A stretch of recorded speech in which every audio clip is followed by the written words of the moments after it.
Shalom saudara-saudara yang Tuhan kasihi, dimanapun saudara berada pada saat ini. Saya berharap anugerah Tuhan selalu beserta dengan saudara sekalian. Hari ini saya mengajak kita merenungkan satu perikop dari Lukas pasal yang ke-24 ayat 13 sampai 35. Saudara buka Alkitabmu dan perhatikan bagian Lukas pasal 24 ayat 13 sampai 35. Saudara, hari ini saya akan membahas sekitar kebangkitan Yesus Kristus. Di dalam bagian yang telah saya sebutkan tadi, di dalam Lukas pasal 24 tadi, kita mendapati bahwa ada dua orang murid Yesus. Salah satunya bernama Kleopas dan yang satunya tidak disebutkan namanya. Kedua orang ini adalah murid yang selalu bersama Yesus.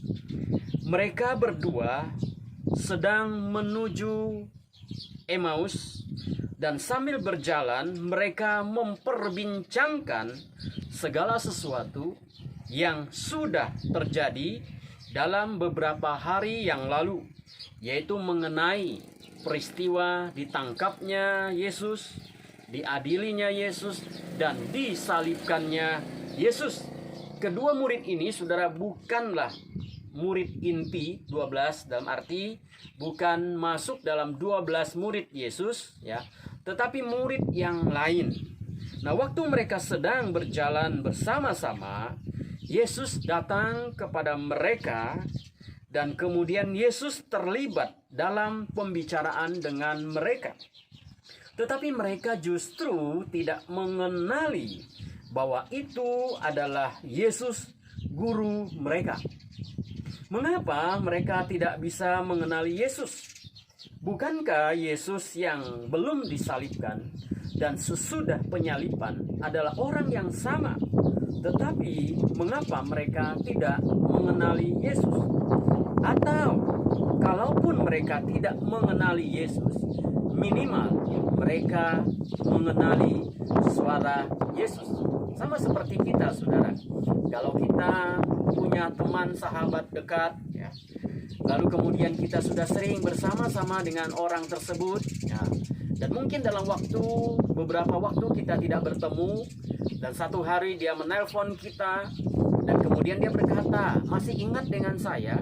Dan saya percaya bahwa kita semua pasti bisa mengenali suara yang ada di seberang sana yang bertanya, ini kenal nggak dengan saya? Nah, demikian juga saudara, mereka dua orang murid Yesus ini, Yesus bercakap-cakap dengan mereka. Tetapi sangat disayangkan mereka tidak mengenali Yesus ataupun mereka tidak mengenali suara Yesus.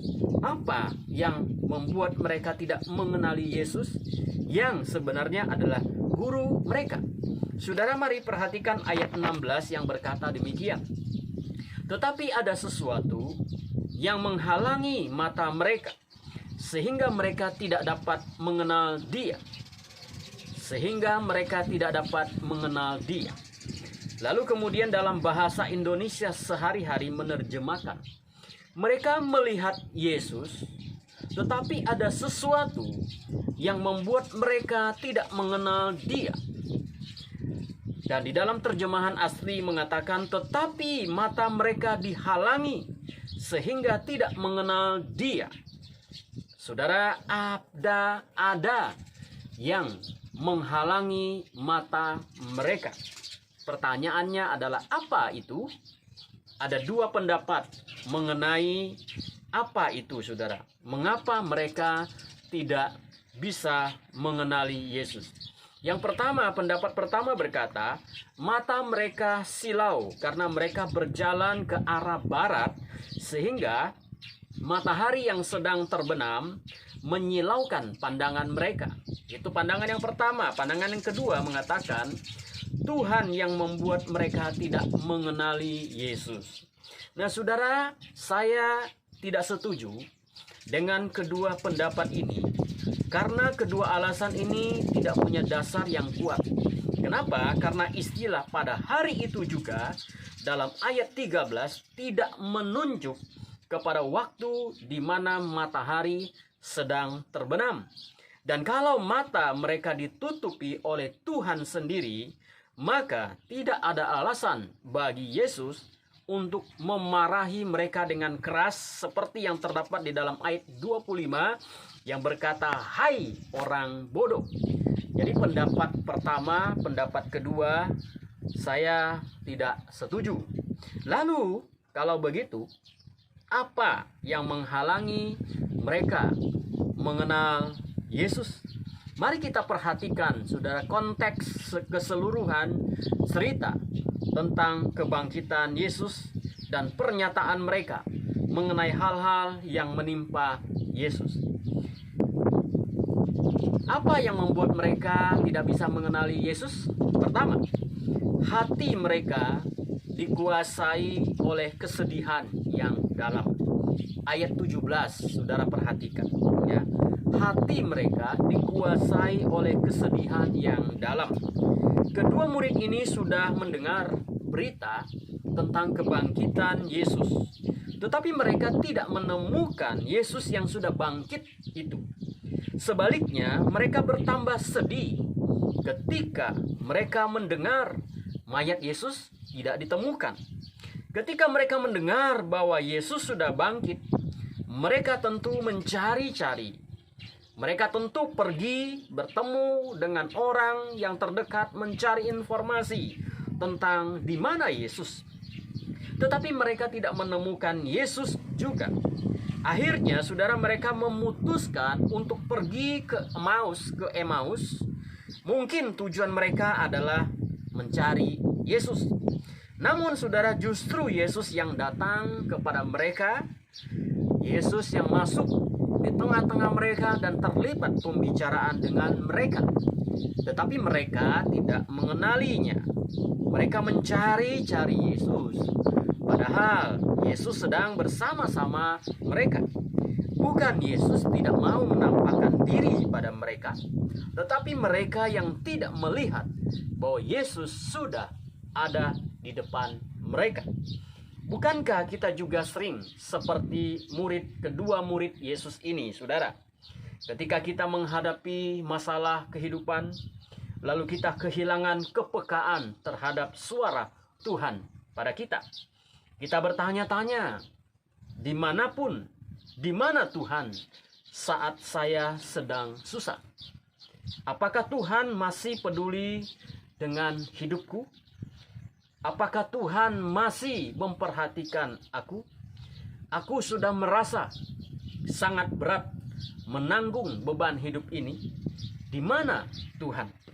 Saudara, pertanyaan-pertanyaan kita ini sebenarnya jawabannya gampang sekali. Yaitu Tuhan sesungguhnya ada di dalam hati kita. Tuhan tidak pernah meninggalkan kita. Karena ketika kita percaya bahwa Yesus adalah Tuhan dan Juru Selamat kita, maka kita mengakui dengan mulut kita dan dengan hati kita. Kemudian Tuhan tinggal di dalam hati kita. Tuhan tidak kemana-mana, karena Dia adalah Allah yang Immanuel, Tuhan beserta kita. Tetapi kita yang sering tidak merasakan kehadirannya, karena kita membiarkan masalah menguasai diri kita dan bukan Tuhan yang menguasai diri kita.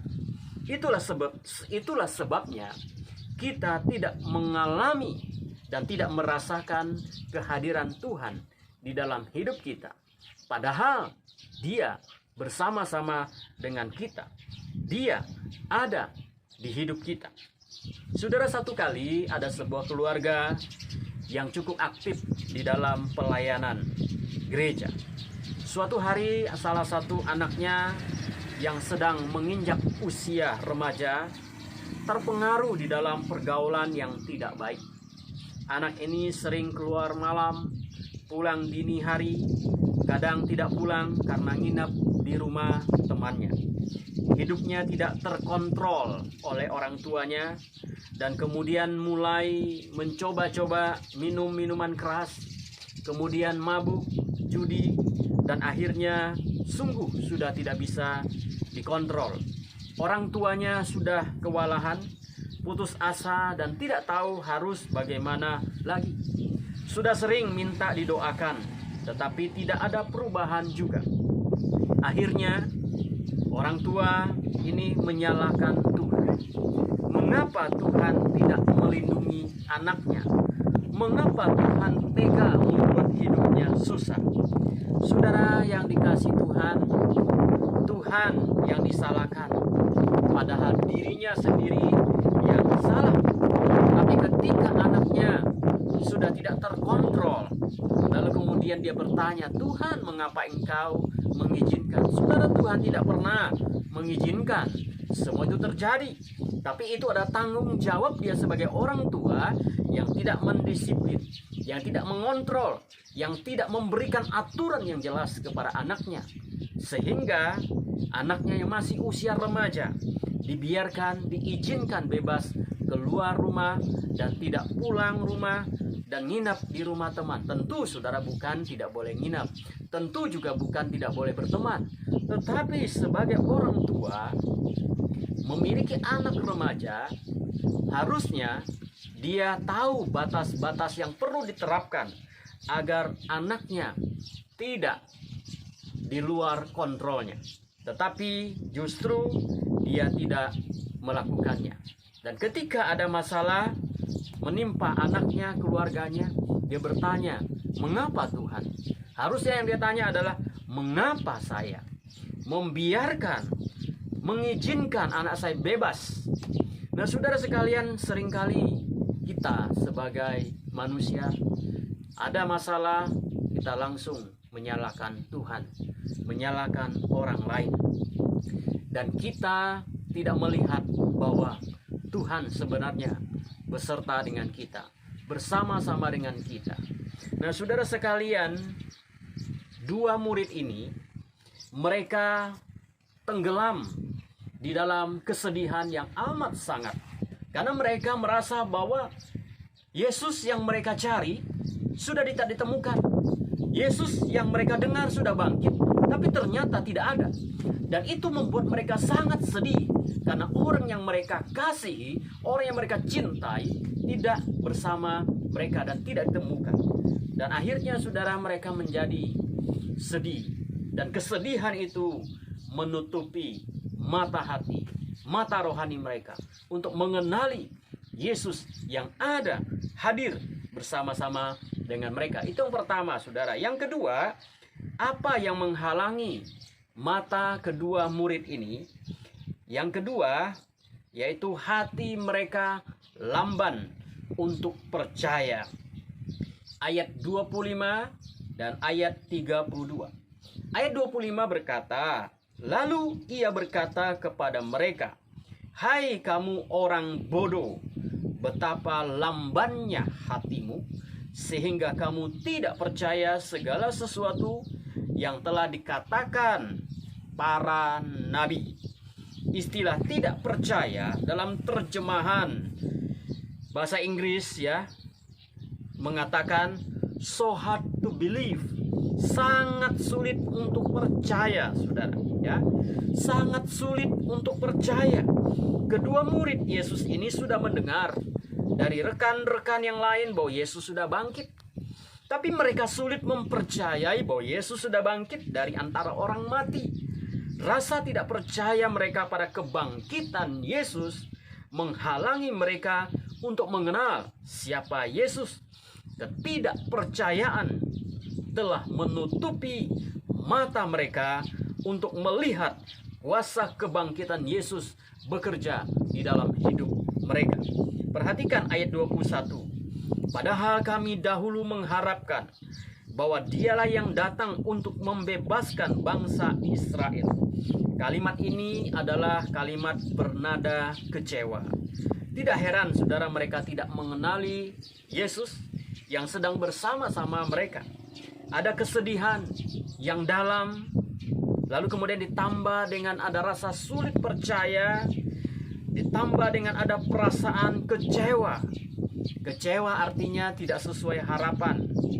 Dan ketiga masalah ini berkaitan dengan hati, ya. Ada kesedihan, sulit percaya, lalu kemudian kecewa.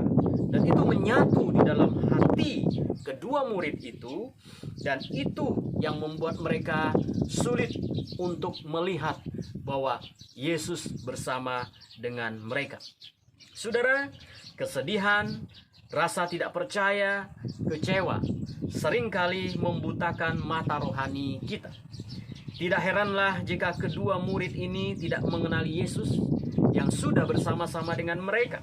Padahal Yesus hadir di tengah-tengah mereka, bahkan Yesus bercakap-cakap dengan mereka.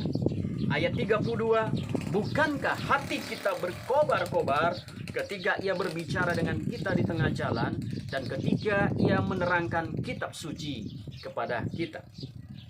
Tuhan itu baik, saudara. Tuhan Yesus dengan sabar melayani mereka. Tuhan Yesus dengan sabar mengajar mereka kembali, dan melalui satu momen yang sangat spesial yang masih mereka ingat dengan jelas, yaitu Yesus kembali melakukan sesuatu yang sudah pernah ia lakukan di perjamuan terakhir sebelum ia ditangkap dan disalibkan. Yesus masuk ke rumah di mana mereka akan tinggal, dan ayat 30 berkata, waktu ia duduk makan dengan mereka, dia mengambil roti, mengucap berkat, lalu memecah-mecahkannya dan memberikannya kepada mereka. Saat itu juga mereka sadar bahwa orang itu adalah Tuhan Yesus. Ayat 31, ketika itu terbukalah mata mereka dan mereka pun mengenal dia, tetapi ia lenyap dari tengah-tengah mereka. Saudara sekalian dikasih di dalam Tuhan, hari-hari ini kita sedang menghadapi masa yang sulit dan sangat sulit.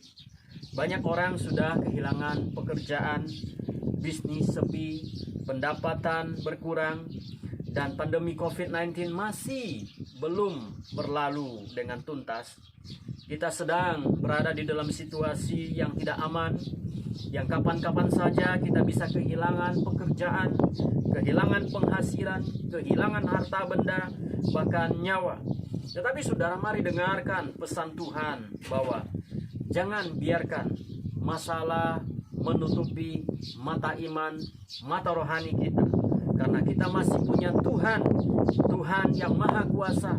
Dia adalah Tuhan yang sama. Dia adalah Tuhan Allah yang Immanuel, yang beserta dengan saudara, dengan saya selama-lamanya.